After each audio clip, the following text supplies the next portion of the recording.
Hello, I'm Steve Williams. I'm the non-executive director at Caprite, and today I've got the pleasure of talking to Jonathan Rivera. Jonathan, good morning. Morning, Steve. Thanks for having me back.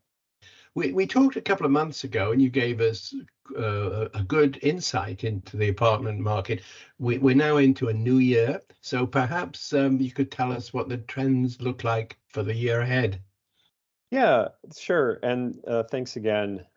So going forward to 2024, after seeing a tremendous amount of rent growth following the end of the pandemic, it looks like rent growth is probably going to start moderating throughout 2024. That's what the current forecasts are showing.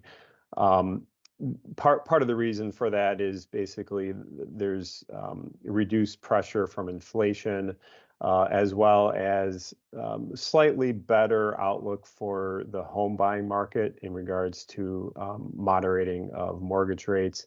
But the other thing too is, in general, rents are kind of reaching their upper limit as it relates to people's incomes. So, generally speaking, housing affordability is becoming more of an issue, with about half of U.S. renters spending more than 30% of their income on rent. You mentioned affordability, Jonathan. It's obviously a major concern for municipalities. Can you tell us a little bit about how they structure affordable housing?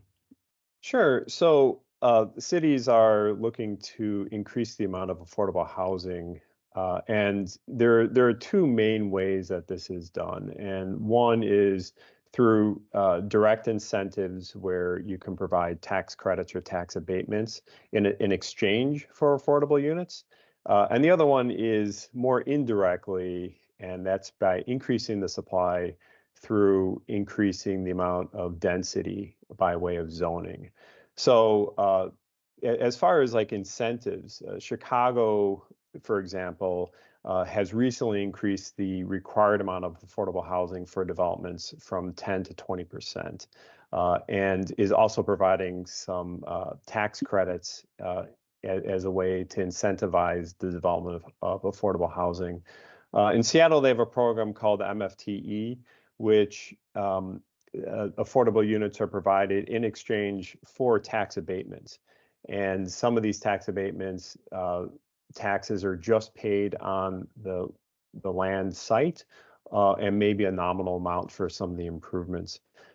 So these are kind of ways where cities and municipalities are providing direct incentives to provide affordable housing for tenants that are making a significant amount below the area median income. Yes, I think the whole question of affordability, we need to explore it in depth in probably another podcast. We really appreciate you coming on and giving us your knowledge about the markets and insights there. And perhaps we'll do it again quite soon. Great, thank you. I enjoy it. Thanks.